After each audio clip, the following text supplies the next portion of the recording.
Starting off on our hands and knees, we're going to go through a sequence that coordinates our shoulder blade stability with trunk control and even neck and hip strength, where we want to eventually progress with all activities to coordinating many segments of our body to work together. Because that's what happens with our daily activities or sports, is that it's not just one part of our body working, but it's everything working together as a system. So starting on our hands and knees, a couple cues that I'm going to give to Darby. One's going to be beginning with her neck, that light tuck of the chin so she straightens her spine. The other piece is going to talk about her hand, elbow, and shoulder position. So starting off on her hands and knees, I want to make sure that she's putting her pressure onto that second knuckle of her hand as opposed to rocking her weight out to the side of her hands like that. So we want to make sure that inside knuckle stays on the ground. The next piece is going to come around then to the elbow. And showing both positions, the correct position is like she has it, where she pulls that point of the elbow in towards her side, like she's squeezing her armpit. The wrong position would be to rotate outward and hike that shoulder blade up as she's doing now. So knuckle on the floor, elbow tucked into the side, perfect. Last piece is going to be her stomach or trunk, where I want her back to actually arch a little bit up towards the ceiling as opposed to dipping downward like that. So with her back raised up, she's kind of coordinating her stomach and muscles that support her scapula to work with her upper extremity to support her in a way that we would like to.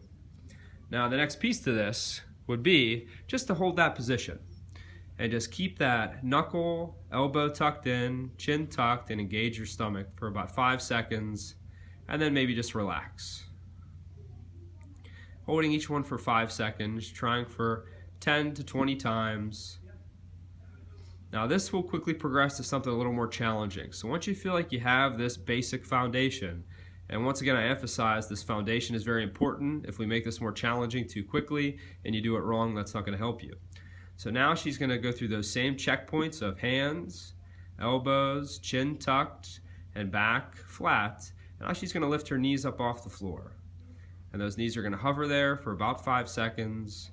And then back down. You'll notice that she barely lifts her knees up off the floor. It's a very small lift. This will be another 5-second hold, shooting for 10 to 20 times. Now the third phase of this would be to add some movement to it. So all the same checkpoints to begin with, and I won't talk about them again, and then she raises up into that hover position. Now she's going to lift one hand forward like she's getting ready to crawl and walk it back. And then she'll switch to the other hand and walk it back. And then she'll do a foot. Bring a foot forward and walk it back, opposite foot and walk it back. Good, and then comes down and take a break.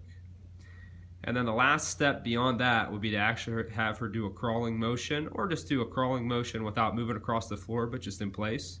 She'll raise up into that same position, and she'll bring one hand forward and opposite knee, good, and back. And then she'll do the opposite side, hand and knee. Good. And she could do this in place like she is, or I could have her moving across the floor. The key is that she keeps that back position. A lot of people start doing their bear crawl and their butt goes up in the air. I'd rather have them do this drill in a controlled manner as opposed to compensating and starting to lose the positioning that we want. So same thing, 10 to 20 with slow pauses, or you can do a couple laps up and down the floor. All right, great job, Darby.